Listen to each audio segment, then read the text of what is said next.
Hey guys, doing a little video for you guys breaking down kind of our programming cycle. I've had a few people ask me on this and kind of group wants me to get a video out. Just breaking down kind of the cycle programming, maybe answer a few questions you guys have on it.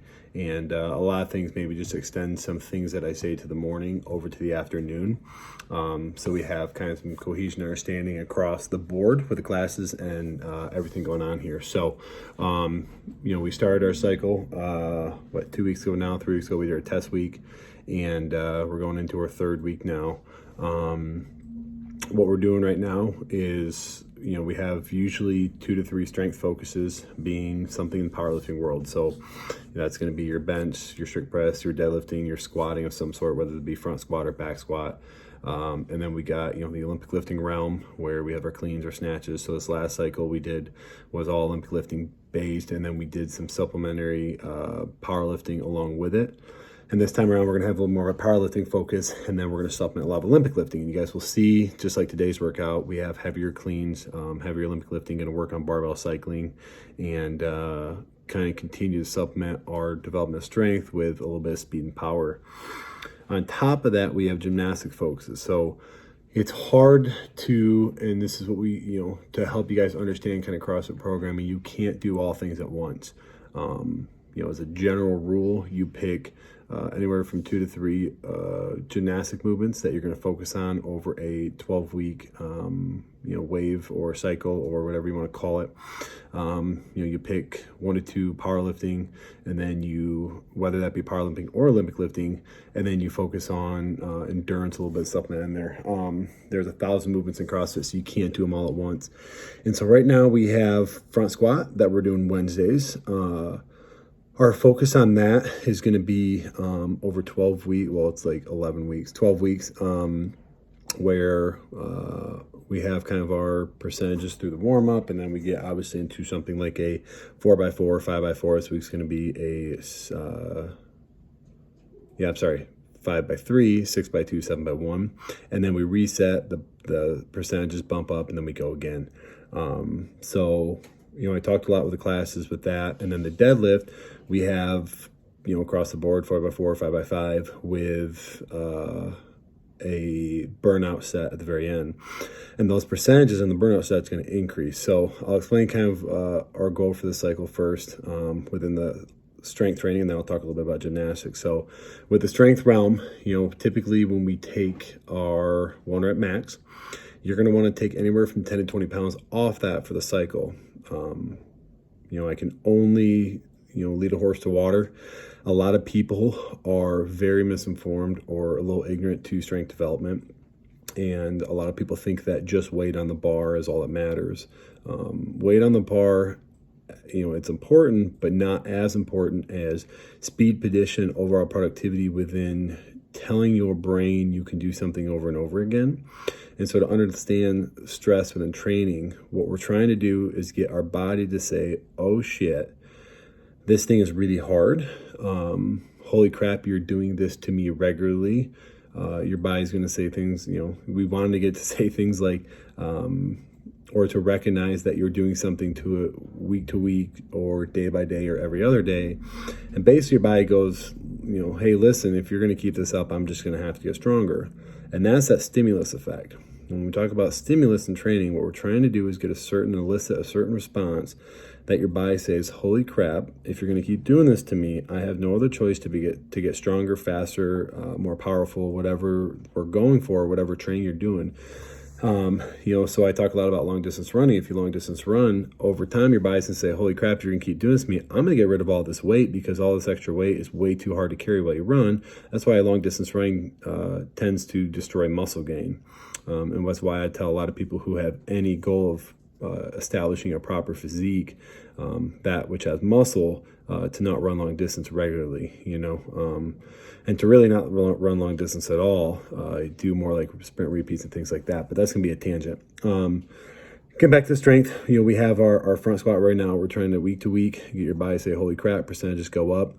But we don't want to go right off our max for the cycle because that tends to overload early.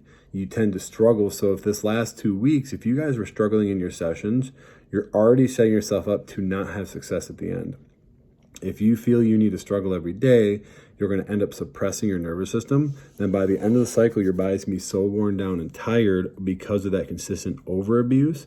So this has to be appropriate dosing. The overabuse that you're going to end up not PRing, or maybe don't PR like you would have had you been okay going lighter, getting through your sets a little bit faster, having better position, having more speed, having more control and stability on the bar. And so I really encourage that. And if you guys have been already struggling these first 2 weeks, if you get through your sets and you're smoked, I would take 10 pounds off your max, redo those percentages, and then finish the cycle out like that.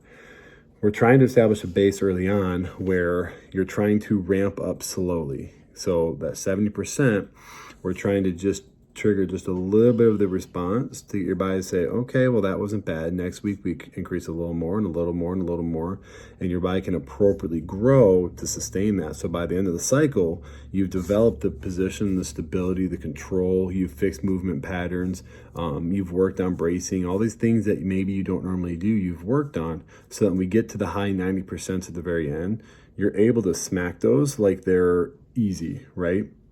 Compared to just forcing the bar, which is number one rookie move that will ever be, is people who feel the need to force the bar all the time. They never get better position. They never get better technique. They stall out. They wonder why they're not stronger.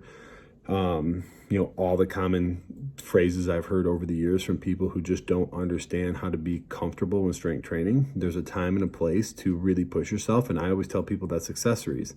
So we're doing these percentages. We should take 10, 20 pounds off. And then a lot of those days we're doing either a Metcon or accessories after. The deadlifts, we're going to do primarily accessories because I want to establish huge posterior strength moving forward. We haven't done deadlifts in a while.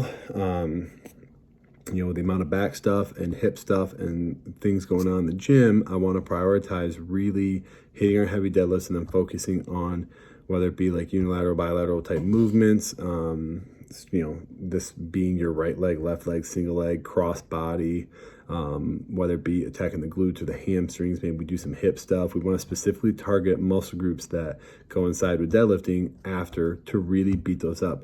Now, if you guys want to get stronger, that's where we should maximize our potential, right? We should go into our accessories, and when it's 15 reps, to be dying at 13, okay? So that'll be our cycle. We got the front squat, the deadlifts. We're going to supplement some back squatting here or there. We're going to supplement some overhead squatting. We're obviously going to get some other lifts. This is CrossFit, so there is a lot of variance within that. But that'll be our main focus point, and then we kind of go off of that to establish the base of the rest. So again, within the week, we have Olympic lifting. We're going to do some heavy Olympic cycling, whether that be like, the power clean and snatch. Maybe we do a day that we do max out or we do go heavy. But a lot of it's going to be barbell cycling and speed. Now, in the gymnastics realm, we typically pick, again, 2 to 3 type of mechanisms of movement. So whether it be pulling, pushing. Right now with pull-ups, we're going to do a lot of pulling, whether that's muscle-ups, regular pull-ups, chest-to-bars. Two times a week at least, if not 3, we're going to be pulling something to us. Establish really strong upper bodies, develop better lats, better biceps, better upper back that are more stable for kind of long-term healthier shoulders and obviously upper body control and strength in general. So kind of our focus in the cycle right now. If you guys want to really understand that, that's where we go from. So we typically establish 2-ish strength movements. We establish some things that we're going to build off of that. We pick 2 to 3 gymnastic movements, and then we prioritize the crap out of those. We make sure that those get in the week no matter what. And then off of that is just variance. CrossFit, a lot of people ask me like my insight on programming. It's not groundbreaking. And I think that personally, the more groundbreaking people try to make it, the more they just overthink the crap out of it. We have, if you guys have ever noticed, we have a kind of split style of training where Mondays we do some type of push, Tuesdays we do some type of pull, Wednesdays we do squatting, Thursdays we do some sort of push overhead, and then Fridays we do hinging. So that's going to be our current scheme. You guys will notice. What this allows with this kind of body type split is that we're not overusing too many things, and we're going to hopefully avoid overuse injuries, which will happen regardless, because some people are more prone to it. And that's just the way things fall. Sometimes you're always, if you're going to train, eventually you're going to have overuse in some way. But that's going to hopefully avoid as much overuse as we possibly can. So you guys will kind of notice that structure there. Within that structure, you just pick as many variance movements as you can. It really is the freedom to the programmer to pick whatever the heck they want to do in whatever style, format, Metcon, AMRAP, whatever it is. Whether it be accessories or, on top of that, I usually add at least one endurance style something a week. So that's running, that's rowing, that's biking, ski ergs, where double unders, we're trying to get our heart rate up as much as we can.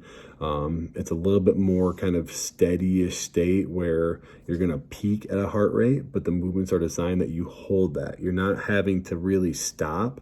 You're not having to pick something up that's stopping you in your tracks. You're not having a movement that you physically can't do. So that'd be a pull-up.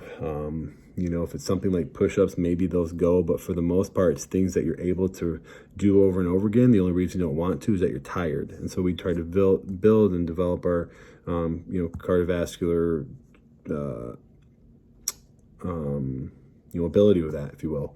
So just kind of understand programming. That's where we're at right now. We finish this wave, we reset, we come back through, we pick a couple different movements, we test and retest.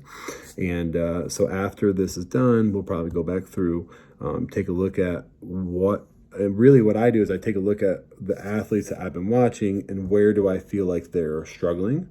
Maybe I programmed something and nobody in the class could do it.